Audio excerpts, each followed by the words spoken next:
Passo número 12. Em direção à riqueza. O cérebro. Você encontrará surpreendentes poderes novos em cada parte da mente. Verá como aumentar esses poderes de pensamento. Rápido, claro e eficiente. Há mais de 40 anos, o autor, trabalhando em conjunto com o falecido Dr. Alexander Graham Bell e o Dr. Elmer Hua Gates, observou que todo o cérebro humano é tanto estação transmissora como receptora de vibrações do pensamento. De maneira semelhante à empregada pelo princípio da transmissão de rádio. Todo o cérebro humano é capaz de captar vibrações de pensamento, emitidas por outros cérebros. Relativamente à afirmação do parágrafo anterior, compare e considere-a. Descrição da imaginação criadora, como foi esboçada no capítulo sobre a imaginação. A imaginação criadora é o aparelho receptor do cérebro, que recebe pensamentos emitidos pelos cérebros dos outros. É a agência de comunicação entre o consciente, ou mente racional, e as 4 fontes das quais se recebem os estímulos de pensamento. Quando estimulada ou aumentada para um elevado grau de vibração, a mente se toma receptiva ao pensamento, que lhe chega por fontes externas. O processo de aumento tem lugar através das emoções positivas ou das emoções negativas. Através das emoções, pode-se aumentar as vibrações de pensamento. A emoção sexual encabeça a lista das emoções humanas, no que se refere à intensidade e à força propulsora. O cérebro estimulado pela emoção sexual funciona em ritmo mais rápido que quando a emoção está quieta ou ausente. O resultado da transmutação sexual é o aumento dos pensamentos a ponto de a imaginação criadora se tornar altamente receptiva a ideias. Por outro lado, quando o cérebro funciona em ritmo rápido, não só atrai pensamentos e ideias emitidos por outros cérebros, como dá aos nossos próprios pensamentos a sensação que é essencial, antes que os pensamentos sejam captados e aproveitados pelo subconsciente. O subconsciente é a estação transmissora do cérebro, pela qual são emitidas vibrações do pensamento. A imaginação criadora é o aparelho receptor, pelo qual são captadas as energias do pensamento. Juntamente com os importantes fatores do subconsciente e da faculdade da imaginação criadora, que constituem os aparelhos transmissor e receptor de sua máquina de emissão mental, considere agora o princípio de autossugestão, que é o meio pelo qual você poderá pôr em operação a estação e emissora. Pelas instruções dadas no capítulo sobre a autossugestão, você foi perfeitamente informado sobre o método pelo qual o desejo pode ser transmutado em seu equivalente monetário. A operação de sua estação e emissora mental é processo relativamente simples. Basta que tenha em mente 3 princípios e os aplique quando quiser usar a estação emissora ou o subconsciente, a imaginação criadora e a autossugestão. Os estímulos pelos quais você põe em ação esses 3 principais foram descritos, e o processo começa com o desejo. Somos governados por forças intangíveis. Em épocas passadas, o homem dependeu demais dos sentidos físicos, limitando seus conhecimentos a coisas físicas, as quais podia ver, tocar, pesar e medir. Estamos entrando agora na época mais maravilhosa de todas, época que nos ensinará algo sobre as forças intangíveis do mundo que nos cerca. Talvez aprendamos, ao passar por essa época, que o outro eu é mais poderoso que o eu físico que vemos ao olhar no espelho.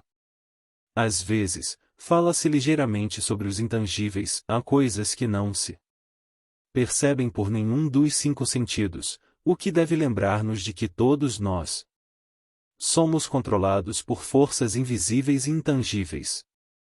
A humanidade inteira não tem poder para lutar contra ou para controlar as forças intangíveis, envoltas nas ondas balançantes dos oceanos. Falta ao homem capacidade para entender a força intangível da gravidade, que mantém seu pequeno planeta suspenso no espaço e impede-o de cair do planeta, e lhe falta ainda mais o poder de controlar essa força. O homem é completamente subserviente à força intangível que vem de uma tempestade de trovões e está igualmente desamparado em presença da força intangível da eletricidade. E isso ainda não é, de modo algum, o fim da ignorância humana em relação às coisas invisíveis e intangíveis. Não compreende a força intangível e a inteligência envolta no solo terrestre, a força que lhe fornece cada migalha do alimento que come, cada artigo de vestuário que usa, cada moeda que carrega no bolso. Comunicação de cérebro a cérebro. Finalmente, mas não menos importante, é que o homem, com toda a cultura e instrução de que tanto se orgulha, pouco ou nada entende da força intangível do pensamento, a maior de todas as intangíveis. Sabe muito pouco relativamente ao cérebro físico e à vasta rede de maquinaria intrincada, pela qual o poder do pensamento é traduzido em seu equivalente material.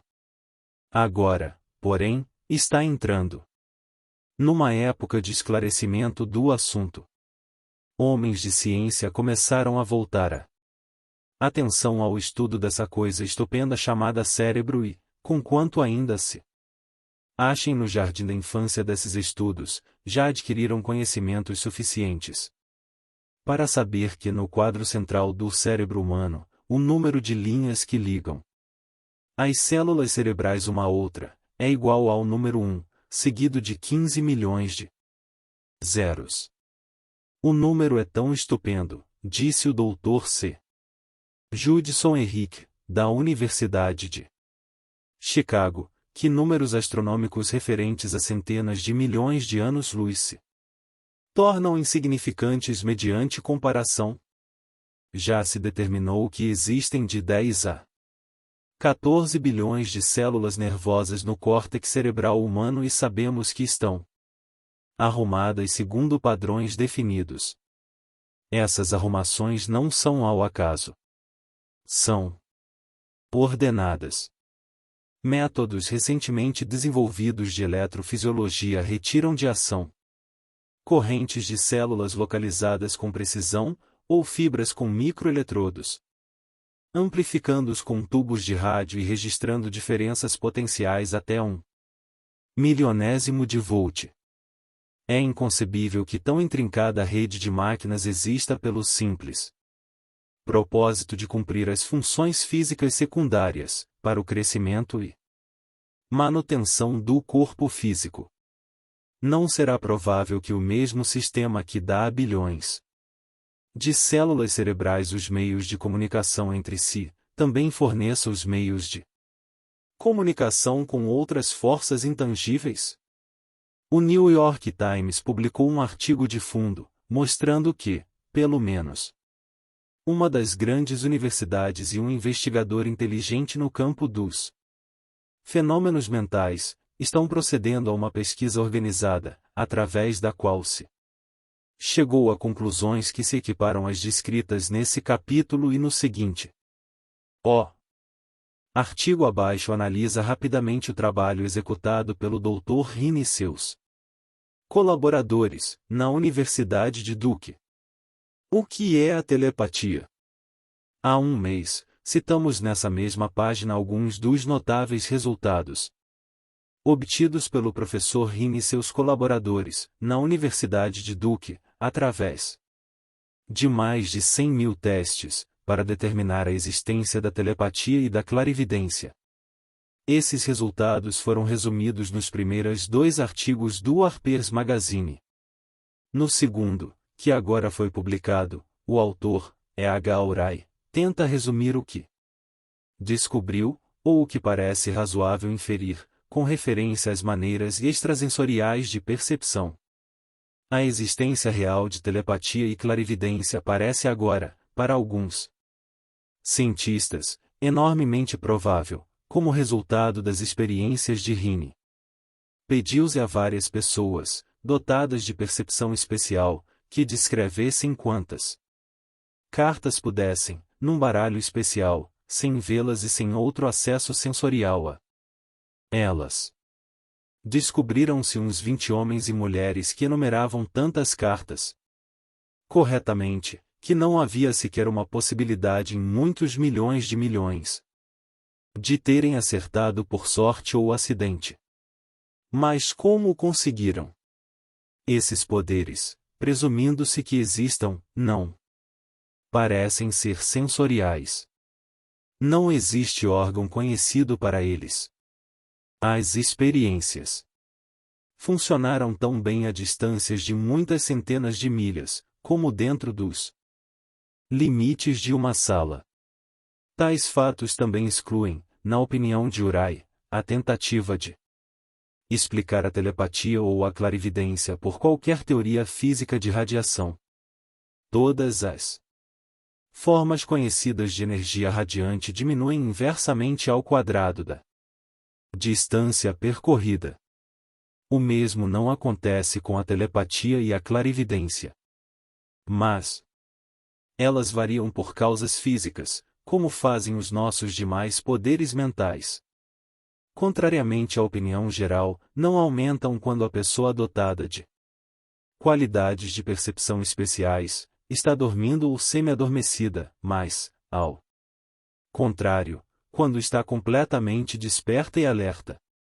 Rini descobriu ainda que os narcóticos diminuirão, invariavelmente, essas qualidades, enquanto um estimulante irá aumentá-las. Parece que nem o melhor dos telepatas ou clarividentes poderá obter bons resultados se não tentar ao máximo. Uma das conclusões a que Uri chega, com certa confiança, é que a telepatia e a clarividência são, na verdade, o mesmo domingo. Isto é, a faculdade que permite ver a carta que está voltada para baixo, na mesa, parece ser exatamente a mesma que permite ler o pensamento que reside noutra mente. Há inúmeras razões para crer nisso. Até hoje, por exemplo, os dois dons foram encontrados em todos os que possuem um deles. Em todos, até agora, os dois têm sido igualmente poderosos. Quase exatamente iguais em força. Telas, paredes, distâncias, nenhum efeito tem sobre tais dons. Uri vai além da conclusão, para exprimir o que afirma ser mero pressentimento de que outras experiências extrasensoriais, sonhos proféticos, premonições de desastres e outros semelhantes, também possam ser parte da mesma faculdade.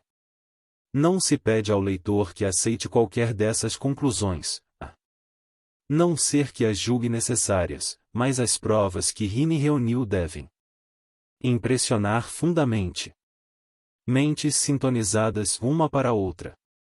Em vista das afirmações do Dr. Rini relativamente às condições sob as quais a mente reage ao que ele denomina de modos de percepção extrasensoriais, tenho o privilégio de acrescentar ao seu testemunho, que meus colaboradores e eu descobrimos o que acreditamos serem as condições ideais sob as quais a mente pode ser estimulada, de modo que o sexto sentido, descrito no capítulo seguinte, pode ser posto a funcionar de maneira prática.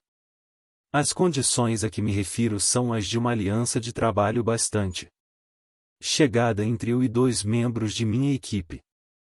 Através de experiências e prática, descobrimos como estimular nossas mentes, aplicando o princípio usado relativamente aos conselheiros invisíveis descritos no próximo capítulo, de modo que conseguimos, por um processo de unir as 3 mentes numa só, encontrar a Solução à grande variedade de problemas pessoais, trazidos por meus clientes. O processo é muito simples. Sentamo-nos a uma mesa de conferência, expondo com clareza a natureza do problema considerado, passando, a seguir, a discuti-lo. Cada qual contribui com quaisquer pensamentos que lhe passam ocorrer. Oh! Que é estranho nesse método de estímulo mental e que coloca os participantes em comunicação com fontes de conhecimento desconhecidas, absolutamente fora da experiência de cada um. Se você compreende o princípio descrito no capítulo sobre a mente superior, reconhecerá, com certeza, o processo de mesa redonda aqui descrito como sendo a aplicação prática da mente superior. O método de estímulo mental, através de discussão harmoniosa de assuntos definidos, entre três pessoas, ilustra o uso mais simples e prático da mente superior. Adotando e seguindo o plano semelhante, qualquer estudante dessa filosofia pode entrar de posse da famosa fórmula Carnegie, descrita resumidamente, na introdução. Se agora nada lhe significa, marque a página e leia-a novamente, depois que terminar o último capítulo. Pontos a fixar. 3 princípios simples coordenam agora seus poderes de pensamento e realização. O domínio adquirido sobre os intangíveis, tão importantes, pode exercer uma influência negada a muitos homens. Descobertas e remotas da ciência mental tornaram-se agora instrumentos práticos de progresso pessoal. Você domina agora o segredo-chave da mesa de conferência. 10 trilhões de servos minúsculos, as células cerebrais, formam padrões de pensamento, imaginação e vontade. Sua mente pode assimilar qualquer quantidade de conhecimentos referentes a ganhar dinheiro. A maioria das pessoas deseja riquezas, mas poucas providenciam o plano definido e o desejo ardente que pavimenta a entrada de riqueza. Pontos a fixar. 3 princípios simples coordenam agora seus poderes de pensamento e realização. O domínio adquirido sobre os intangíveis, tão importantes, pode exercer uma influência negada a muitos homens. Descobertas e remotas da ciência mental tornaram-se agora instrumentos práticos de progresso pessoal. Você domina agora o segredo-chave da mesa de conferência. 10 trilhões de servos minúsculos, as células cerebrais, formam padrões de pensamento, imaginação e vontade. Sua mente pode assimilar qualquer quantidade de conhecimentos referentes a ganhar dinheiro. A maioria das pessoas deseja riquezas, mas poucas providenciam o plano definido e o desejo ardente que pavimenta a entrada de riqueza.